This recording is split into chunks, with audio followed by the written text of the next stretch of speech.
the other day. She heard in a shiur that the Gemara says, Nashim, women, what do they go to Gan Eden for? What do they go to Gan Eden for? They don't learn Torah like guys.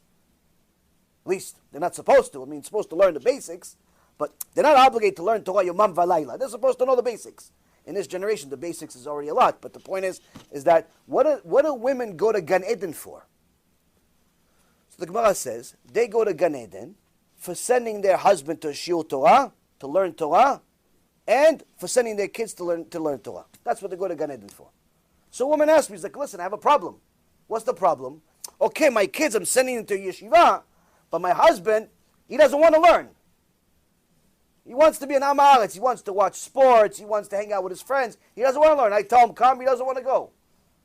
So what, I'm not going to go to Gan Eden because of my Batlan husband?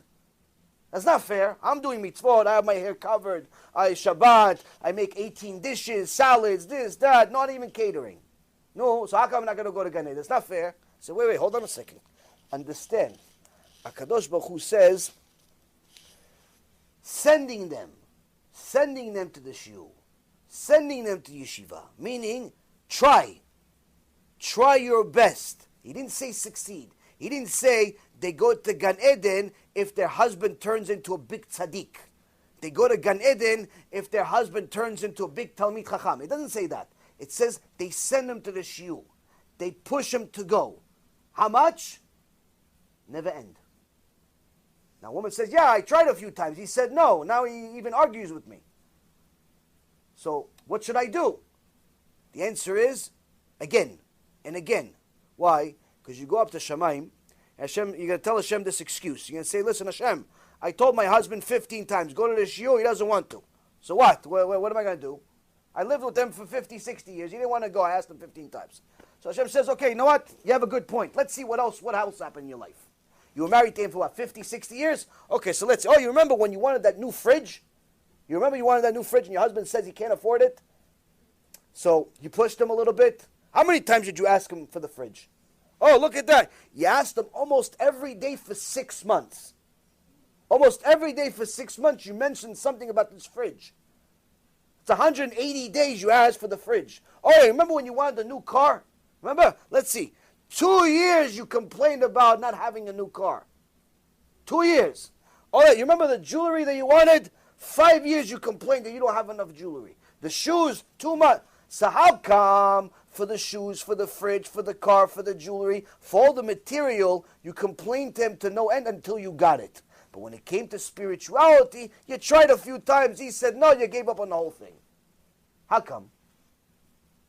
So HaKadosh Baruch Hu says, if you try to send him to the Shiur Torah, to get him to go learn Torah, at least as much as you tried for all the other stuff, then maybe you have a case. But the reality is, that's not true. All of us, when we want something, we don't stop. We don't stop. You have to use your wisdom. As a woman, you have certain part of your wisdom that's much higher than the man. You have certain intuition. You have a sixth sense that men don't have. So you have to use your intuition. What do? You simply tell him, go. He doesn't want to go. Now, you try to entice him with food, with gifts, with all types of things that you can figure and understand that I don't have to explain to you. You try to get him to go to the shiur. Now, that's not enough to go to the shiur. That's not enough. What else? When he comes back from the shiur, you wait for him, even if it's 2 o'clock in the morning. Why? Because it's important for you.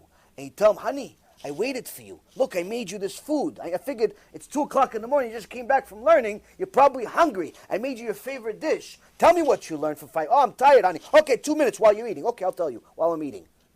You showed them that this shiur, this Torah, is more important to you than anything else in the world. I don't want another house. I don't want another car. I don't want more jewelry. I want you to go learn Torah.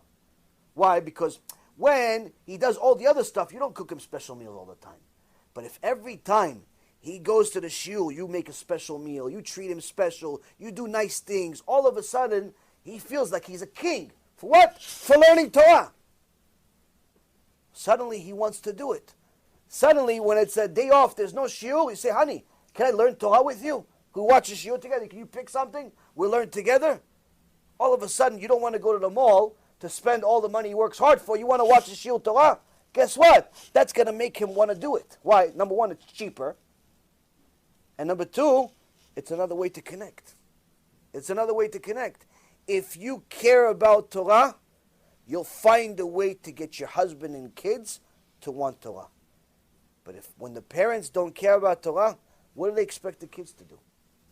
What do they expect the kids to do? The kids are not going to like Torah. Why? Because the kids try to emulate the parents. So this is why Rabotai Karim, even though HaKadosh Baruch Hu told us that a woman gets to Gan Eden because she sends her husband to Torah, he also knows the power of the woman. And he knows that she can do it if she really wants to. If Rachel, Rabbi Akiva's wife, can take someone that's completely ignorant and illiterate and turn him into Rabbi Akiva, every woman in this generation can turn her husband into at least a Shomer Torah and Mitzvot. Every woman can turn her husband to somebody that watches a few shiurim each week. Every woman, if you want it, as much as you want jewelry and cars and this and that and all the other stuff. You have to be clever though.